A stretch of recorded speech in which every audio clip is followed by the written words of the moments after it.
Hello folks, T-Tabs here.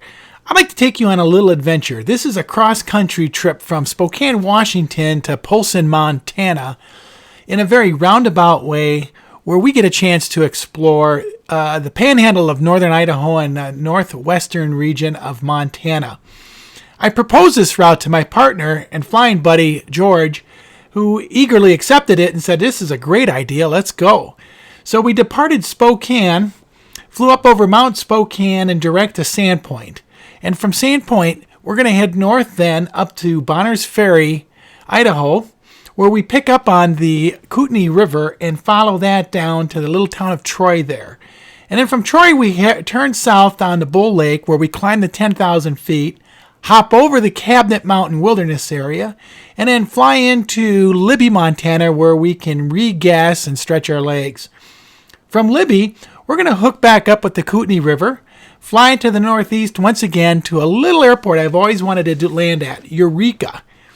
From Eureka, we turn it southeast once more down to Kalispell, Montana for a quick lunch stop, and then we finish off the remaining 35 miles down to Polson, Montana. This trip is about 360 miles long and took us 6 hours to fly, but man, was it a terrific flight. George and I came in the night before and pre-flighted our aircraft and packed everything up. So all we had to do once we arrived at 5 a.m. was just take care of incidentals, turn the cameras on, and get rolling. And that we did. By 5:20 a.m. we were moving and warming up the engines while we taxied to take off on runway 22.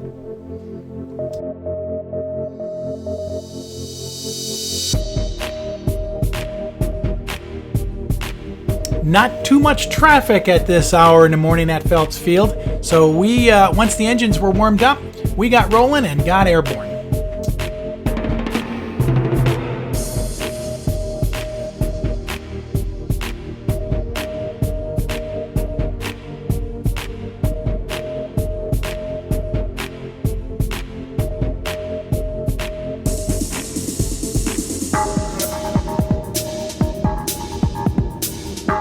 Spokane hadn't even woken up yet, so as we headed off in the westerly direction, we quickly changed course to a northeast direction and used Mount Spokane, that's the highest mountain you see there off to the center left, as our guide.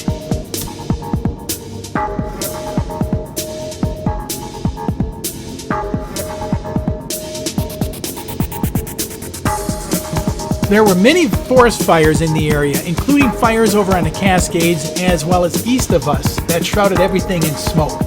But it creates the most spectacular sunrises and sunsets. Hey, wait a minute, where's George? There he is. And, hold it. There's George's wake turbulence as well.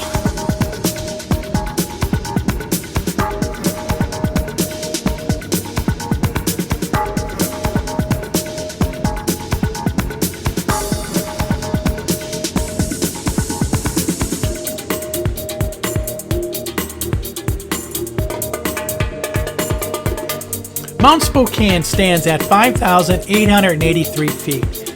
I told George, hey, let's do a low flyby because the wind is really stable. And we did a really nice pass.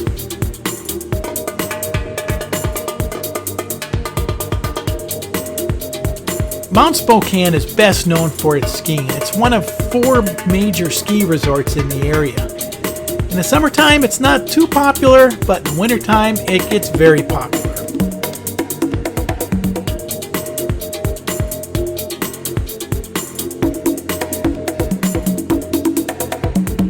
Once we crested the north end of Mount Spokane, we could see clearly the path all the way to Sandpoint. So we adjust our heading and fly direct.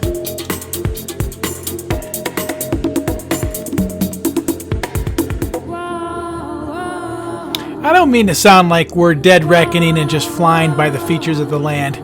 Both George and I each have sophisticated GPS systems and backup GPS systems to validate our track. So we're capable of hitting waypoints with pinpoint accuracy. And this particular morning, we had a little bit of a tailwind, which gave us a ground speed of 80 miles an hour. It was 40 minutes from Spokane to Sandpoint.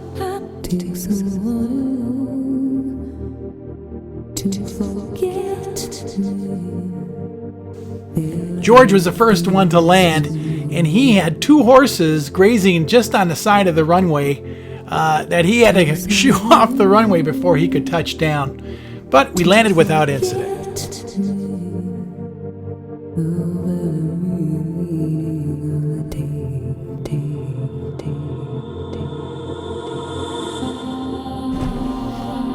Boy, somebody cut some seriously straight lines in that grass.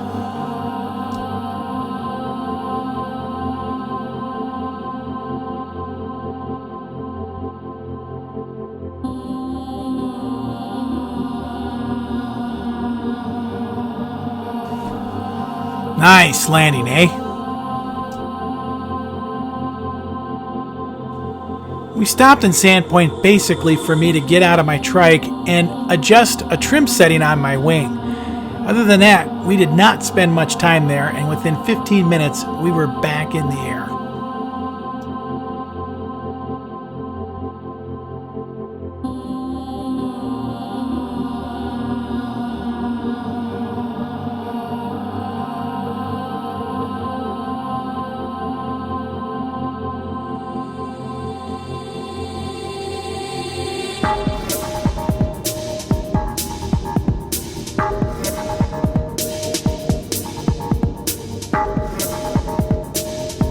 So here we're going to make a slight juke to the east and then catch that big open valley headed north, following the highways and the rail lines to Bonners Ferry.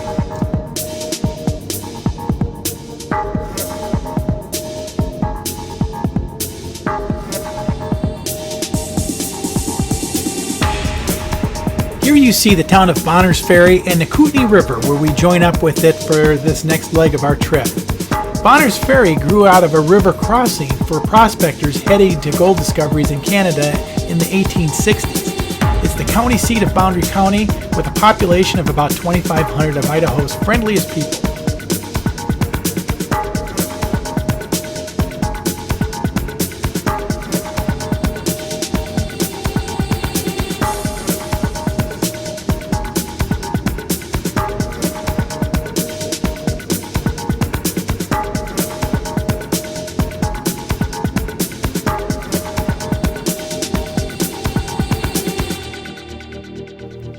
So this is a planned stop for us where I was going to replace the battery in my nose camera here and turn on my other cameras for the next leg of our journey, which was certainly going to be scenic.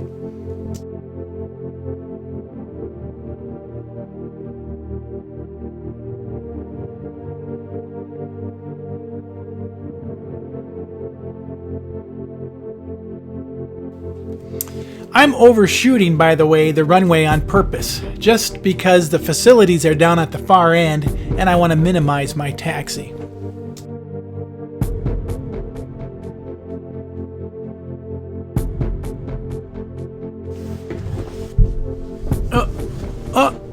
Nice landing, eh?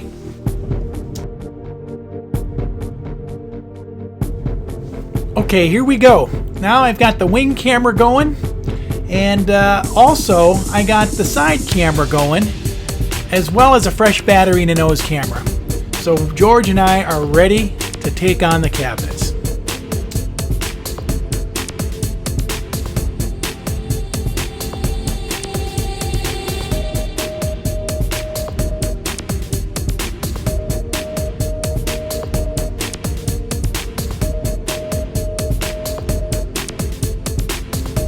Because the winds were light and variable, we could land in one direction and take off in another. So that's what we did.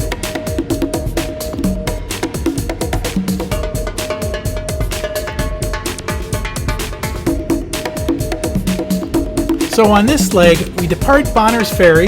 We're going to follow the Kootenai River southeast down to Troy, Montana.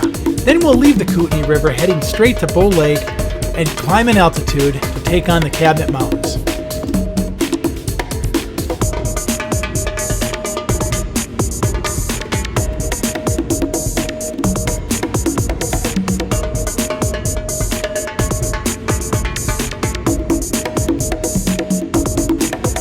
country up here in the northernmost reaches of Idaho and far northwestern Montana is rugged country, thick forests, and valleys that are blanketed with trees.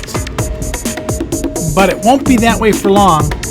Up ahead you can see the outline of the Cabinet Mountain Wilderness, where the scenery is going to dramatically change to rocky crags and peaks.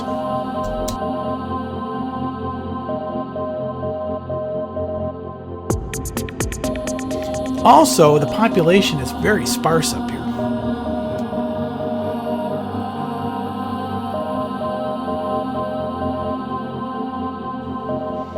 You can see that the Kootenai River is pretty much a straight shot down to Troy before it bends slightly and heads between a pass into Libby, Montana. It makes quite a road in the sky for us to follow.